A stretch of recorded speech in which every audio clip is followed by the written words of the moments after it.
लिया यहीं पे, हम यहीं खड़े यहीं पालेंगे। बोले नहीं, मेरे घर आओ पाने के लिए। तो ठाकुर जी बोले मैं तेरे घर पाने जाऊंगा तो यहां पे कौन खड़ा होगा मेरी जगह? लाखों लोग दर्शन करने आते हैं। नामदेव जी बोले आप भगवान हो, सर्वसमर्थ हो, कोई व्यवस्था कर लो अपनी। भगवान बोले ठीक है, कर ली हमने व्यवस्था। बोले क्या व्यवस्था? बोले मैं तेरे घर जाऊंगा पाने, तू मेरी जगह खड़ा हो जा। नामदेव जी बोले ये कैसे हो सकता है? भगवान बोले सब हो जाएगा, बस आज एक काम करियो, रात्रि में जैसी शयन आरती हो, शयन आरती के बाद छुप जाइयो पीछे आके। देखो ठाकुर जी की लीला, ये सत्य घटना है श्री नामदेव जी महाराज की। नामदेव जी छुप गए। रात्रि में शयन आरती के बाद जैसे ही कपाट बंद हुए, ठाकुर जी तुरंत मूर्ति मंत्र खड़े थे, मूर्ति से सहज हो गए और सहज उतर गए अपने आसन से। और नामदेव जी कहा तुम खड़े हो जाओ। खड़े हो गए। नामदेव जी बोले ऐसे खड़े हो जाओ हमारी तरह। हो गए खड़े। अब ठाकुर जी उनका श्रृंगार कर रहे हैं, अपनी जैसी पगड़ी पहनाई, अपनी जैसे वस्त्र पहनाए, अपनी जैसे पूरे हाथ पाम कर दिए, कहीं से काजल ला करके हाथ पाम में लगा दी, बिल्कुल कारे बना दिए नामदेव जी।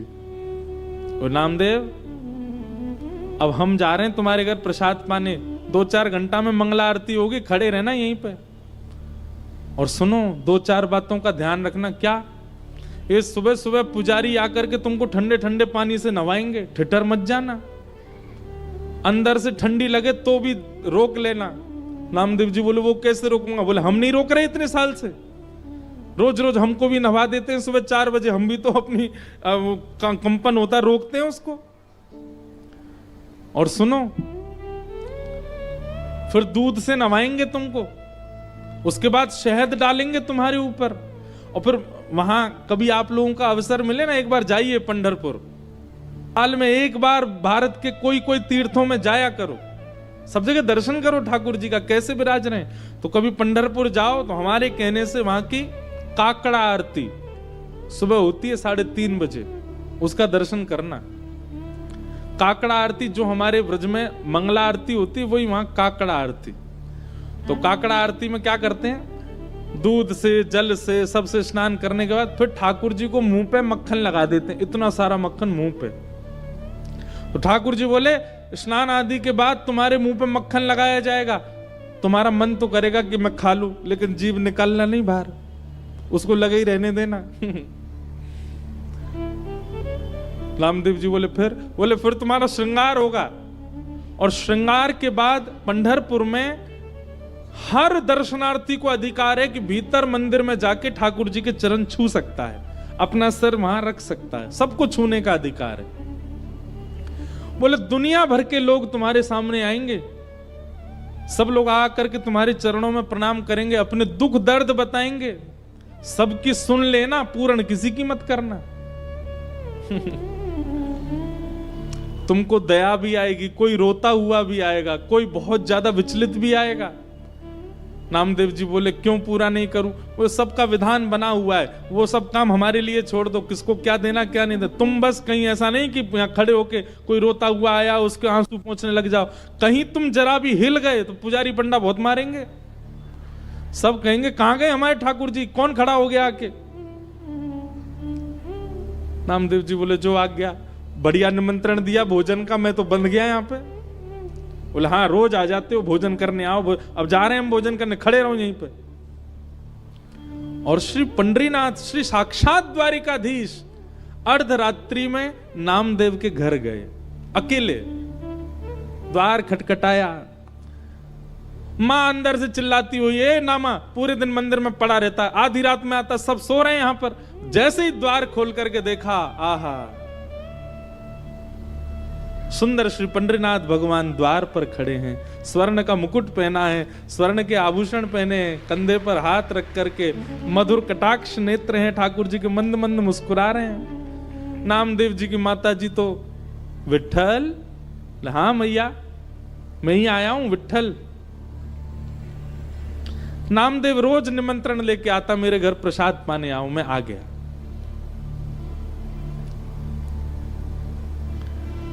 नामदेव जी की माताजी ने चूल्हा रात में चेताया, खूब बढ़िया बढ़िया प्रसाद बना करके ठाकुर जी को अपने हाथ से पवाया।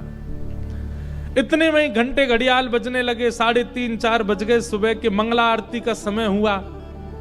ठाकुर जी ने कहा मैया जल्दी करो। बोले क्या हो गया?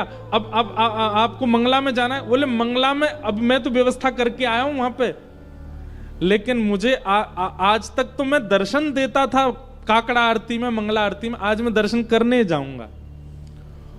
मैया बोली क्या करूं? बोले काली सॉल लेके आओ। और मैया सॉल लेके आई। ठाकुर जी ने अपने मुकुट उकुट उतार करके, आभूषण उतार करके, और काली सॉल में बढ़िया स्वयं को लपेट लिया, किसी को पहचान में नहीं आवे।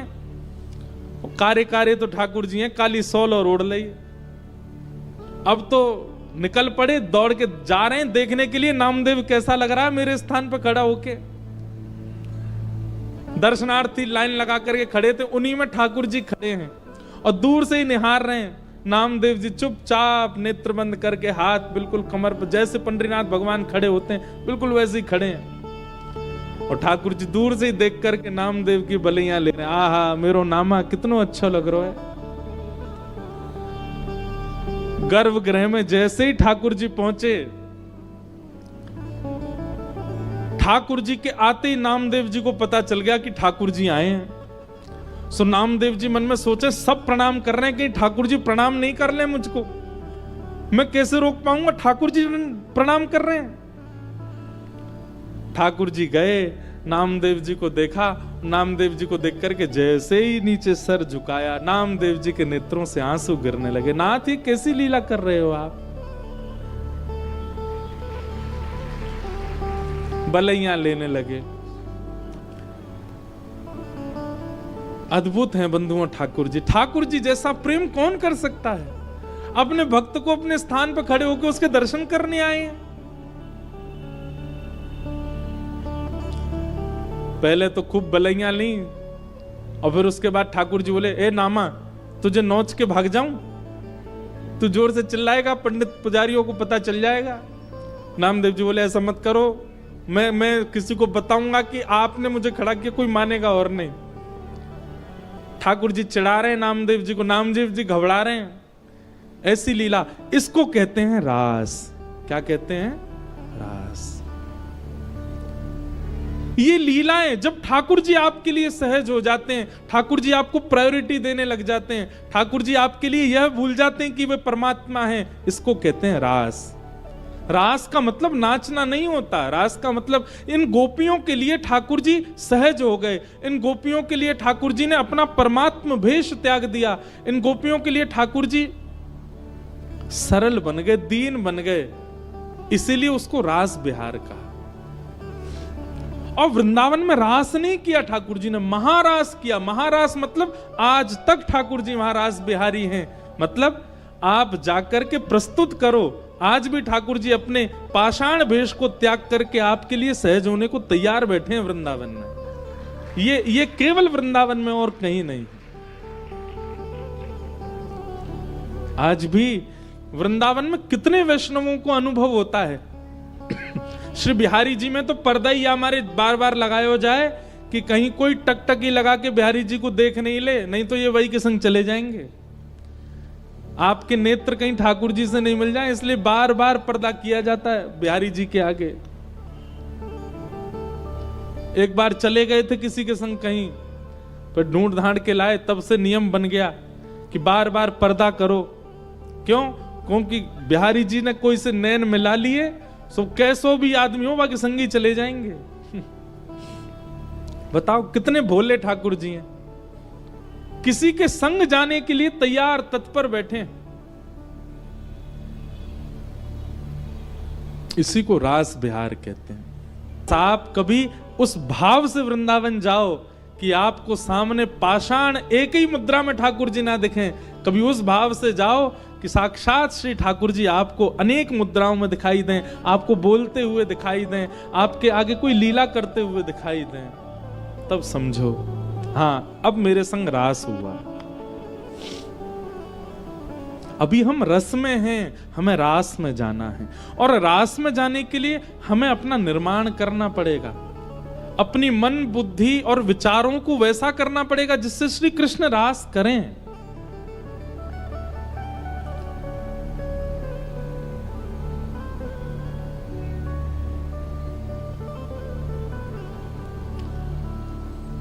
गोपियां अपने अपने घरों में, ये गोपियां सामान्य नहीं है बंधुओं, ये त्रेता युग के समस्त दंडकारण्य वन के संत हैं जो राम जी से मिलने की प्रतीक्षा कर रहे थे।